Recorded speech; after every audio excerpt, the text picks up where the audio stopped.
Have you been a strict father? Yes, मैं कुछ हद तक, क्योंकि हमें ये सिखाया गया था जब हम बड़े हो रहे थे कि आप अपने बेटे के बाप बने रहो जब तक कि उसको आपका जूता पूरा नहीं आ जाता। जिस दिन वो आपका जूता पहनने के लायक बड़ा हो गया उस दिन आप उसके दोस्त बन जाओ। तो क्योंकि वो जो छोटी सी उम्र होती है, नन्ही उम्र होती है, उसमें आपका सही गलत की पहचान नहीं होती है। तो मेरे ख्याल से एक फादर का खासतौर पे ये फर्ज बनता है कि उस वक्त की गई अगर थोड़ी सी स्ट्रिक्टनेस जिंदगी भर के लिए उसको सही रास्ते पे डाल सकती है तो स्ट्रिक्टनेस अच्छी है। और हमारे साथ में भी ऐसा ही हुआ है, हम भी सही रास्ते पे चले हैं तो इसीलिए चले। लेकिन हाँ, साथ ही साथ बच्चे को उसकी सेंसिटिविटीज़ को ध्यान में रखते हुए उसको पूरा प्यार, उसको अपना इमोशनल सिक्योरिटी, ये सब ज़रूर देनी चाहिए और वो हमने दी। हाँ, ये बस ये वो स्ट्रिक्टनेस तब तक थी कि जब तक ये था कि हाँ अब ये थोड़ा सा इस रास्ते पे गलत जाने लगा तो उसको, वैसे उसके लिए ये ज़रूरी नहीं है कि हर बार मैं स्ट्रिक्ट ही हूँ, उसके लिए तमाम युक्तियाँ भी अपनाई जाती हैं। कभी माँ से भी बात की जाती है, कभी तुम हैंडल करो इसको, तरीके से हैंडल करो, कभी दादाजी हैंडल करते हैं। That's what the benefit is all about being in a family. तो वो प्यार से हैंडल कर लेते हैं, कभी कोई दोस्त हैंडल करता है। लेकिन बीइंग अ फादर आपकी जिम्मेदारी बनती है कि आप हमेशा you keep an I on your children. ये आपकी जिम्मेदारी बनती है, ये आपका फ़र्ज है और मेरे ख्याल से मैंने वो निभाई है। पता है जब मैं when I became a mom तो initially it was very tough, things were very tough and I was after 40 days of my motherhood journey after becoming a mom I was all alone in the house.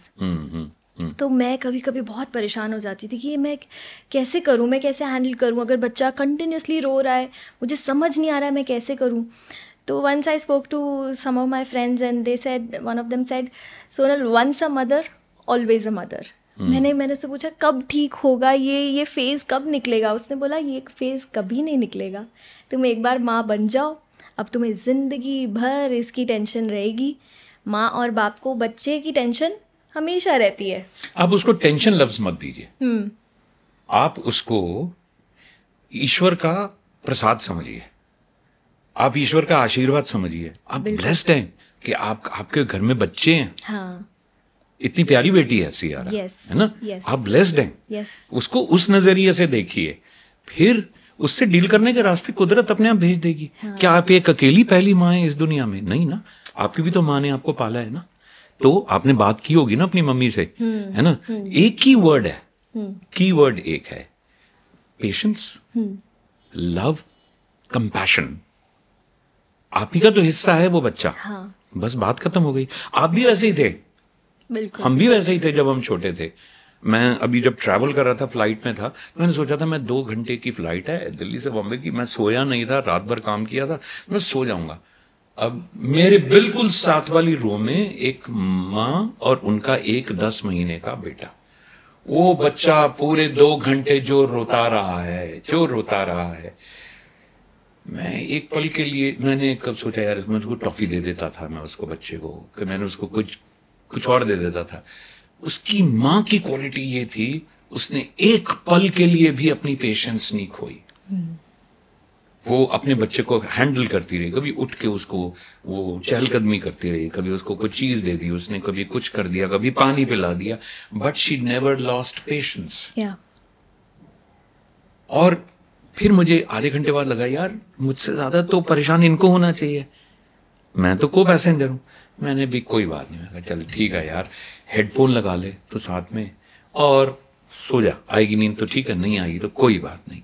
लेकिन एक being once a parent always a parent, और आपके पास में सिर्फ और सिर्फ एक ही गुण होना चाहिए, पेशेंस, और अपने बच्चों के लिए कंपैशन।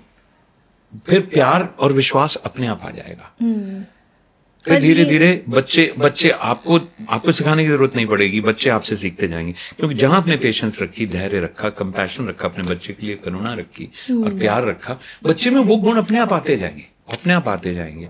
जैसे आई एम ग्लैड दैट उपलक्ष mentioned my name on the show, you know. Of course he mentioned my name and I am very happy कि उसने बिल्कुल सच कहा है, कि उसने जो सीखा है, जो सीखने के लिए जो बैकग्राउंड जो तैयार होनी थी उसकी, उसने बोला कि मैंने अपने फादर से सीखा, बाकी ठीक। क्या सीखना है, किस तरह से सीखना है, उसकी जो फाउंडेशन है वो बहुत ऑनेस्ट होनी चाहिए, and which he has very honestly said on your show. But tell me something, as a father, do you regret anything? Tell me one thing that you regret about, and tell me one thing that you're proud about. You see, आपको देखो, I'm very proud that both my children are self-made personalities. उन दोनों ने अपनी मेहनत और अपने गुणों से जो भी मुकाम हासिल किया है उन्होंने अपने उसकी, हाँ उसमें हमारे बीइंग अ फादर आपका एक सपोर्ट सिस्टम होता है, पेरेंट्स, मदर, फादर आप सपोर्ट करते हैं, लेकिन अकेले इस शहर में आना, आप आए, रूपिका आई, साथ में उपलक्ष्य थे, आके अपनी एक जगह बनाना, मेहनत करना, अपने आप को प्रूव करना, और फिर ये एक ऐसी फील्ड है कि एक बार प्रूव करने के बाद में ऐसा नहीं होता कि अगले दिन आपको नहीं करना, यहाँ तो रोज हर परफॉर्मेंस आपके लिए नई परफॉर्मेंस होती है। तो वो माइंडसेट अपना डेवलप करना और अपनी एक जगह बनाना, that makes me really feel proud of Upalakshya. और बट अभी आई थिंक उपलक्ष्य नहीं, अमोघ के बारे में भी, अमोघ ने भी अपनी एक जगह बनाई है। yes. उसने व्हेन ही ग्रेजुएटेड और उसकी जॉब लग गई थी, उसकी अर्नस्ट एंड यंग में उसकी कैंपस प्लेसमेंट हो गई थी, and he said I want to go into film making. I said तो अब ये मेरे को क्या तू शौक दे रहा है? देन ही सेड, आपने गुस्सा नहीं किया उस वक्त? नहीं, गुस्सा नहीं किया मैंने देख लिया गुस्सा करने का रिजल्ट बेकार ही निकलता है। तो वो रिजल्ट निकला ना, उसने शो पे आगे दोबारा बोल दिया। बताओ, अब मुझको सिवाय उसको ठीक करने के, वो इंप्रेशन दिमाग से निकालने के, मेहनत करने के, और मेरे पास चॉइस क्या बची है? मुझे एक बात बताओ।